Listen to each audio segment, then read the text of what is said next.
નમસ્કાર મિત્રો, મારા નવા વિડીયોમાં તમારું સ્વાગત છે।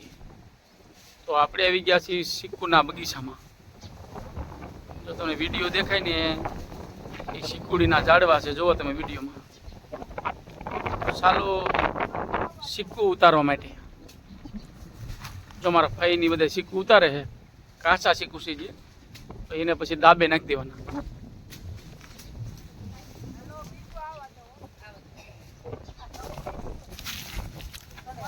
કાચા સિક્કુ છે ને જતા દાબે નાખી દો એટલે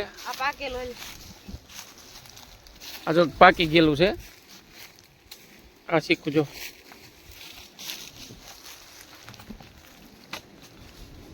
આવડા મોટા સિક્કુ થઈ ગયા। જો આ પક્ષીઓ જે ખાય ને એના ટોચા જો સાંસ ના દેખાય તો માનવાનું કે આ પાકી ગયેલું છે। જો અહીં ક્યાં બધા પાડ્યા છે।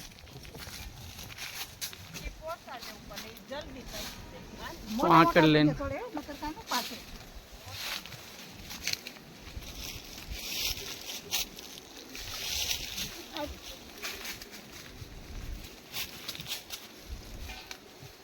સિક્કુ છે પણ કાચા છે જે નાના નાના છે બધા।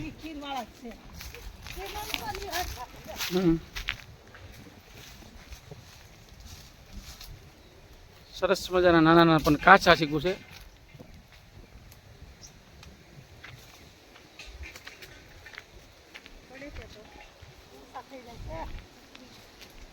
વિડીયોમાં તમે જોવો છો આ બધા સિક્કુ પાડે છે।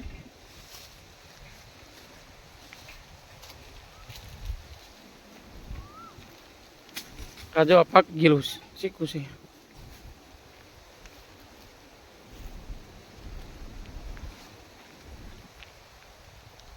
આ સિક્કુ છે જો આંબા છે, આ આંબાનો બગીચો। આંબામાં બહુ કેરીયું નથી, ચલો તમને દેખાડું।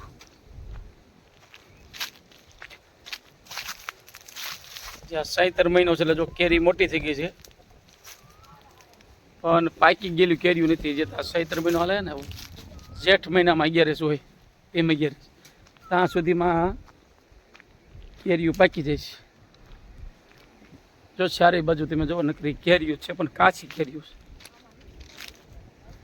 સરસ મજાની આ કેરીઓ આંબામાં આવી ગઈ છે। જુઓ તમે આ કેરીઓ રે ને એને પછી ઉતારી લેવાની હોય અને દાબે નાખી દો તો સરસ મજાની પાકી જાય। જો કુદરતી રીતે તમારે જો ખાવી હોય તો આ આંબા ઉપર રહેવા દેવી પડે કેરીઓ, જેથી કરીને કુદરતી રીતે પાકી જાય। જો આ કેરીઓ છે નકરી સરસ મજાનો, ઓલો તમને આગળ વિડીયોમાં બતાવું। નકર આંબા જ છે, જો આ કેરી છે। જો આ જરાક મોટી કેરી છે, આમાં છે ને ફાલ બહુ ખરી જાય, બહુ પવન આવે, તડકો લાગે, લૂ લાગે। જો આ કેરી હા ઓલી થઈ ગઈ છે કેરી છે। તો ચાલો મિત્રો આગળ તમને બતાવું આંબાના બગીચો। દૂર દૂર સુધી નકરા આંબા જ છે।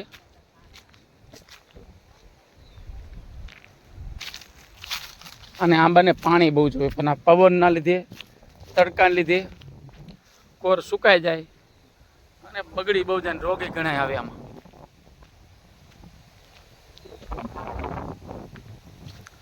જો છે ને કેરી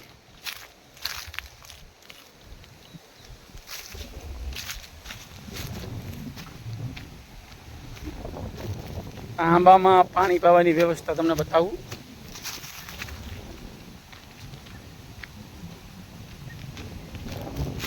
આ પાણીનો ટાંકો છે, એ આખો પાણીનો ભરાઈ જાય એટલે વાલ ચાલુ કરવો એટલે અહીંથી મારી પાસે ટપક ગોઠવી છે ને, ટપક જો આ બધી નળિયું છે એના દ્વારા આમાં પાણી જાય। જો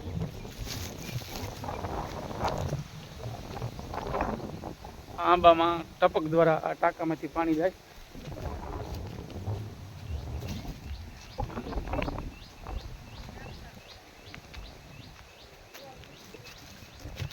આ જો વાલ ગોઠવા, આ વાલ દ્વારા થડે થડે પાણી પહોંચી જાય, જેથી કરીને પાણીનો બગાડ ન થાય। તો છે ને ગોઠવેલા છે ને ટપક.